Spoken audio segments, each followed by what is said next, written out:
Voilà un système qui fonctionne, mais on parle en même temps de mondialisation. Qu'est-ce que ça signifie?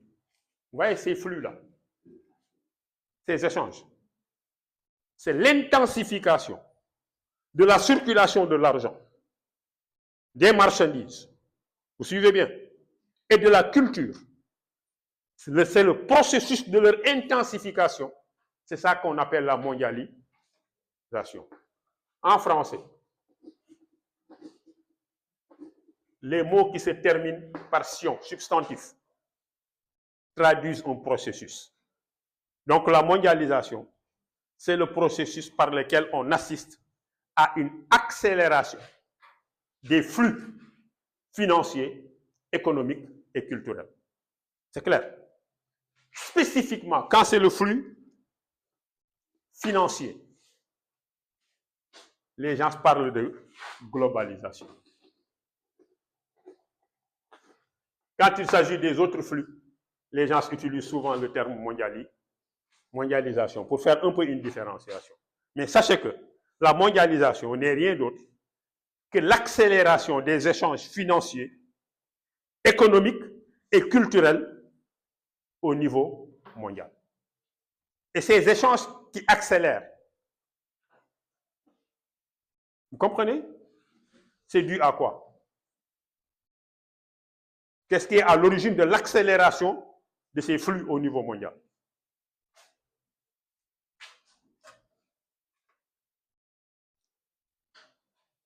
Alors, imaginez un peu. Je vais choisir un autre exemple. En 2019, il y a une pandémie qu'on appelle la Covid. Les gens disent que la Covid est partie d'où?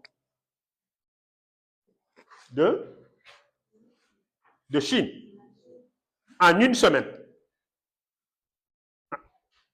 après avoir déclaré la Covid en Chine, le monde entier est atteint de Covid. Pourquoi?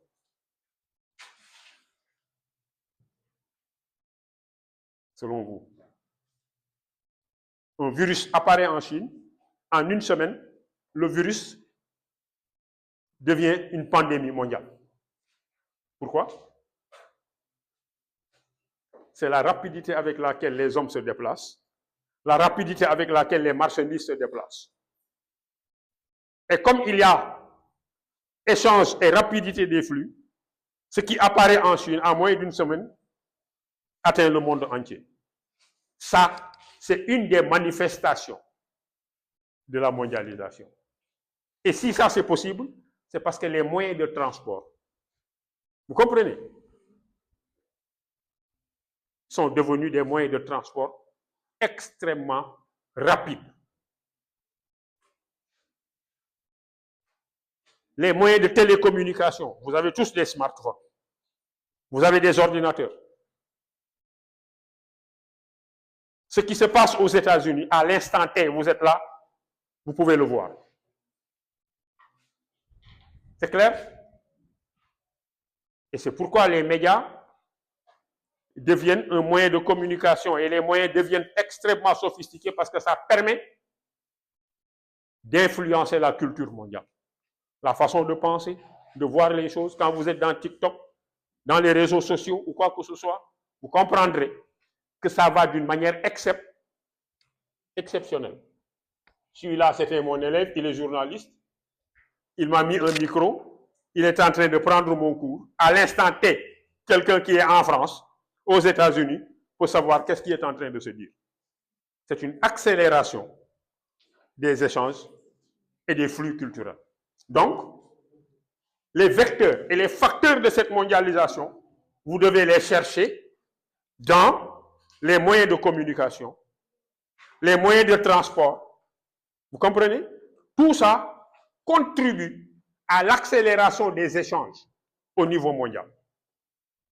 Et comme les choses sont rapides, à l'instant T, des gens qui sont ailleurs peuvent voir ce que nous sommes en train de faire dans la classe, mais ça veut dire que l'homme est en train de vaincre la distance.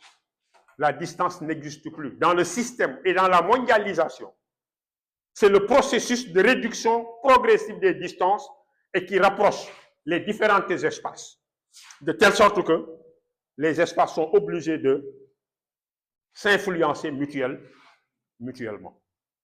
C'est ça la mondialisation.